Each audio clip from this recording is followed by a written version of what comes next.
to the world the Lord is come. Let earth receive her King.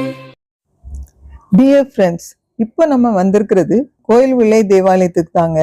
அது என்ன கோயில் விளை, அங்கே என்ன ஸ்பெஷல் அப்படின்னு நீங்க நினைக்கலாம். ஆனா மிஷனரி ரிங்கிள் தோபே கட்டின 7 தேவாலயத்தில் இதுவும் ஒன்று. இங்க இந்த தேவாலயத்தோட சரித்திரத்தை கேட்டீங்கன்னா அப்படியே திகைச்சு போயிடுங்க. அந்த அளவுக்கு இந்த சரித்திரம் இருக்கு. பார்ப்போம் வாங்க. உங்களுக்கு தெரியும், வில்லியம் டோபியாஸ் ரிங்கிள் தோபே இந்தியாவின் தெற்கு பகுதியில் முதல் புராட்டஸ்டன்ட் மிஷனரி ஆவார். அவர் 1809 டிசம்பர் மாதத்தில் கோயில் விலைக்கு வந்தார். அந்த நேரத்தில் பிச்சாண்டி அண்ணாவி என்று அழைக்கப்பட்ட திரு வீரமுத்து ஒரு மந்திரவாதி மற்றும் சிலம்ப கலைஞர், அவரும் அங்கிருந்தார். ஒரு முறை வில்லியம் தோபியாஸ் ரிங்கிள் தோபே அத்திக்காடு அதாவது சியோன்புரம் சென்றபோது பிச்சாண்டி அண்ணாவி அவரை மதிக்கவில்லை. அதற்காக வில்லியம் டோபியாஸ் ரிங்கிள் தோபே அவர் மீது கோபப்படவில்லை.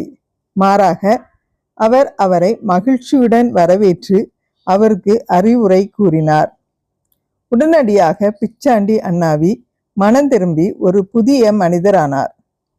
மீண்டும் 1810 ஆண்டில் வில்லியம் டோபியாஸ் ரிங்கிள் தோபே அத்திக்காடு சென்று நற்செய்தியை பிரசங்கித்து கொண்டிருந்தார்.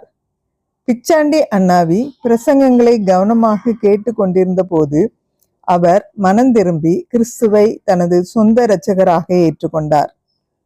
பிச்சாண்டி அண்ணாவிக்கு 12 குழந்தைகள் மற்றும் 97 வயது. ரிங்கிள் தோபே அவரை யாக்கோபு என்று ஞான ஸ்நானம் செய்தார். அவருடைய அனைத்து குழந்தைகளும் இயேசுவை தங்கள் சொந்த இரட்சகராக ஏற்றுக்கொண்டனர். கோயில் விளை மக்களிடம் யாக்கோபு கிறிஸ்துவை கண்டார். தானும் தனது குடும்ப உறுப்பினர்களும் எவ்வாறு மனம் திரும்பி இயேசுவை தங்கள் சொந்த இரட்சகராக ஏற்றுக்கொண்டார்கள் என்பதை அவர்களிடம் தனிப்பட்ட முறையில் கூறினார். அதையொட்டி அவருடைய குடும்பத்தினரும் கிறிஸ்தவ மதத்திற்கு மாற்றப்பட்டனர். ரிங்கிள் தோபே திரு யாக்கோபு மற்றும் திரு வேதமாணிக்கம் குடும்பங்களை அடிக்கடி சந்தித்து அவர்களுக்கு நற்செய்தியை பரப்பினார்.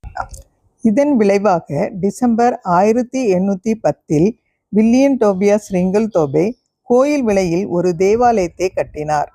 அந்த நேரத்தில் 26 குடும்பங்கள் அந்த தேவாலயத்தில் உறுப்பினராக இருந்தனர். திரு யாக்கோபு 108 ஆண்டுகள் வரை வாழ்ந்த முதல் நபர் ஆவார். கனம் ரிங்கிள் தோபே பிப்ரவரி 5, 1816 அன்று தனது சொந்த நாட்டிற்கு திரும்பினார். கோயில் விளை தேவாலயம் பாஸ்ட்ரேட் தேவாலயமாக கன்னியாகுமரி CSI மறை மாவட்டத்துடன் 25/4/2013 அன்று இணைக்கப்பட்டதால் தேவாலயம் மேம்படுத்தப்பட்டது. தேவாலயத்தின் புதிய பலிபீடத்திற்கான அடிக்கல் 7/9/2014 அன்று நாட்டப்பட்டு 13/12/2015 அன்று அர்ப்பணிக்கப்பட்டது.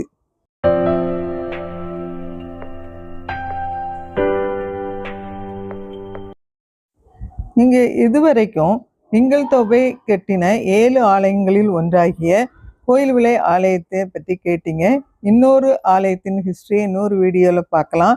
அதனால் சப்ஸ்கிரைப் பண்ணுங்கள், ஷேர் பண்ணுங்கள், லைக் பண்ணுங்கள். Thank you very much.